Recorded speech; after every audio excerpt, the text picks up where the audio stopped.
এই বস্তির সকলের উদ্দেশ্যে বলতেছি, আগামী 2 দিনের মধ্যে এই বস্তিতে যত ঘরবাড়ি আছে আপনারা আপনাদের নিজ নিজ দায়িত্বে ঘরগুলো সরিয়ে ফেলবেন।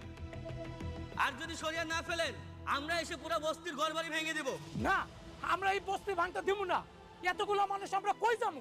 মা, ওনারা কি সত্যি সত্যি কইতাছে বস্তি ভেঙে দিব? বস্তি ভেঙে দিলে আমরা সবাই কই যাবো? জানি না রে মা।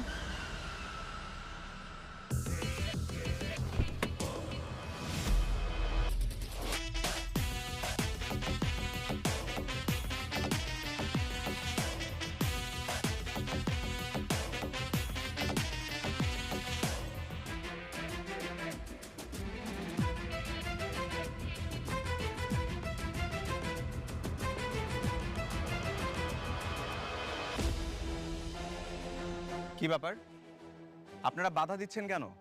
আপনাদেরকে বলা হয়েছে এই বস্তিটা খালি করতে, খালি করছেন না কেন? বস্তি খালি করে আমরা থাকমু কই? আমগো তো আর থাকার জায়গা নাই। শুনুন, এই জায়গাটা সরকারের কাছ থেকে আমরা ইজারা নিয়েছি। এখানে আমরা একটা নতুন প্রজেক্ট করব। আপনারা ধনী বলে কি আমগোর উপরে জুলুম করতেছেন? এই বস্তি ভাঙতে হইলে আগে সবারে খুন করে তারপরে ভাঙতে হইব। প্লিজ আমার কথা আপনারা একটু বোঝার চেষ্টা করুন। আমার কাছে কিন্তু হাইকোর্টের নোটিশ আছে। যদি আপনারা আমার কথা না শুনেন আমি কিন্তু পুলিশের কাছে কমপ্লেন করতে বাধ্য হব। তখন আপনাদেরকে এই বস্তি থেকে কিন্তু উচ্ছেদ করা হবে। আপনারা তো কোটিপতি, আপনাদের তো অনেক টাকা আছে। আপনারা চাইলেই তো এর থেকে ভালো জায়গা কিনতে পারেন। এই জায়গা ছাইরা দেন।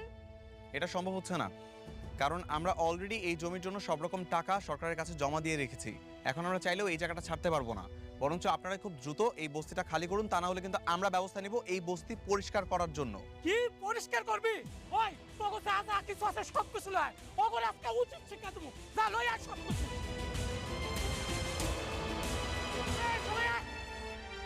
বস্তি ভাঙা চলবে না, বস্তি ভাঙা চলবে না। করবে পটেল লাঠি, বস্তি ভাঙা চলবে না। করবে পটেল লাঠি।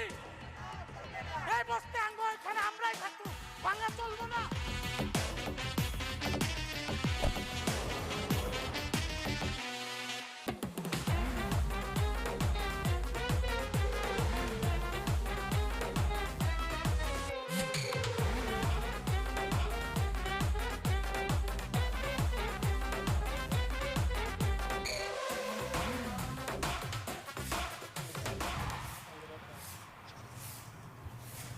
মা, ও মা, কি সেটা খুশকে